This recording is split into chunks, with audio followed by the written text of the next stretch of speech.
Welcome students. हमारे पास यहाँ पे फ्लूइड मैकेनिक्स का एक सवाल दिया गया है। क्वेश्चन क्या कह रहा है?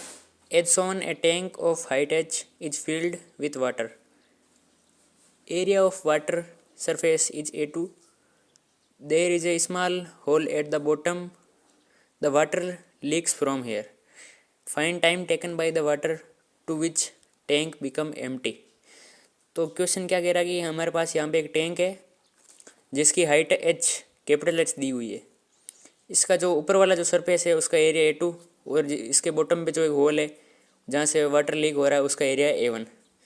तो ये क्वेश्चन पूछ रहा है कि कितने टाइम बाद ये जो टैंक है वो पूरा खाली हो जाएगा। तो इसको सोल्व करते हैं। मैंने यहाँ पे कंसिडर किया कि जो वाटर यहाँ से लीक हो रहा है उसकी वेलोसिटी है, मान लो U1। ठीक है, तो U1 को मैं लिख सकता हूँ U1 equal to √2GH। H T समय बाद या टी टाइम बाद इसकी जो हाइट है उसको रिप्रेजेंट कर रहा है। मान लो टी टाइम बाद इसकी हाइट स्मॉल एच रह गई, तो इस उस टाइम पे इसकी जो वेलोसिटी होगी, जो वाटर यहाँ से लीक कर रहा है उसकी वेलोसिटी होगी U1।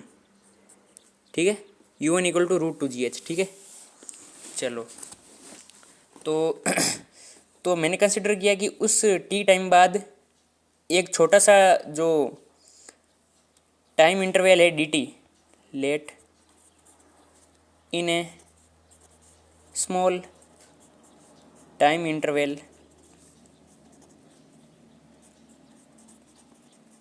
dt, the volume of water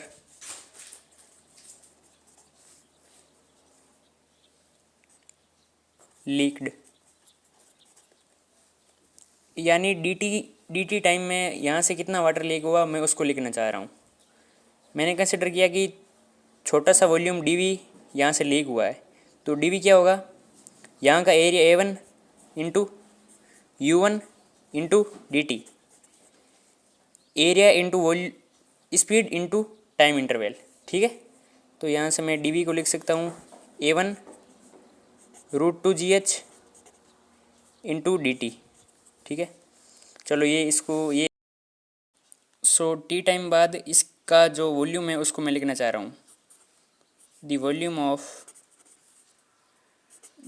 of water when its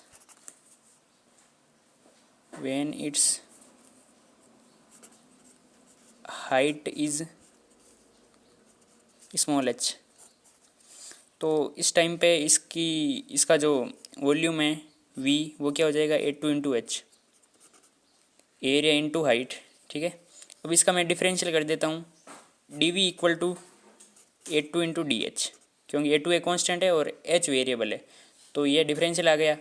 इसको मैं इक्वेशन नंबर 2 मान लेता हूँ। अब 1 और 2 में इस दोनों तरफ dv है और इस तरफ ये टर्म है यहाँ पे और वहाँ पे वो टर्म है, तो ये दोनों आपस में इक्वल होने चाहिए। तो कंपेयरिंग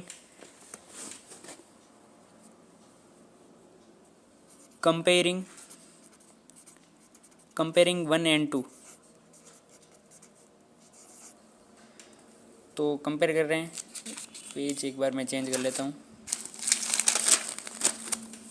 एक बार वापस इक्वेशन लेके आते हैं। क्या है इधर, A1 into √2GH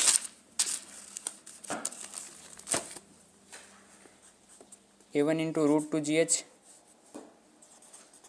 dt equal to A2 into DH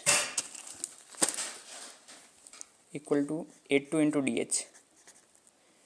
ठीक है, तो अब यहाँ पे मैं वेरिएबल है जो उनको सेपरेट कर लेता हूँ।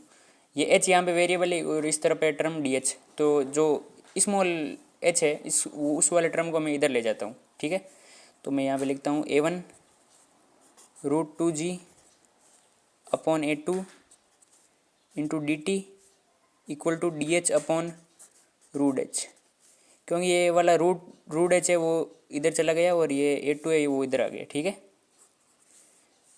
बस यहीं तक करना था हमें। अब मैं दोनों तरफ इंटीग्रेशन मार देता हूँ, इंटीग्रेशन इंटीग्रेशन इंटीग्रेशन में कर देता हूँ 0 से टी। यहाँ पे जो कैपिटल टी है वो है जिस टाइम बाद ये इसकी जो वाटर है वो पूरी तरह, ये जो टैंक है वो पूरी तरह खाली हो जाएगा।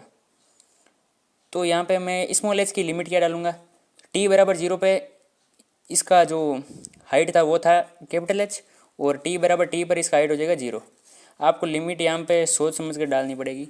अब जस्ट यहाँ पे इसको मैं इंटीग्रेट कर देता हूँ। इंटीग्रेट करने पर ये दो सारे तो कॉन्स्टेंट है, ये बाहर आ जाएंगे।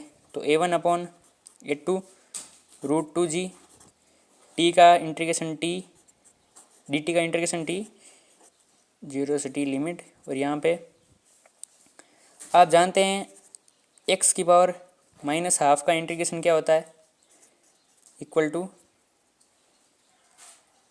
2√x। ये इसका इंटीग्रेशन होता है, आप इसको निकाल भी सकते हैं कभी। ठीक है, यहाँ पे मैं वापस रख देता हूँ। ये हो गया अपना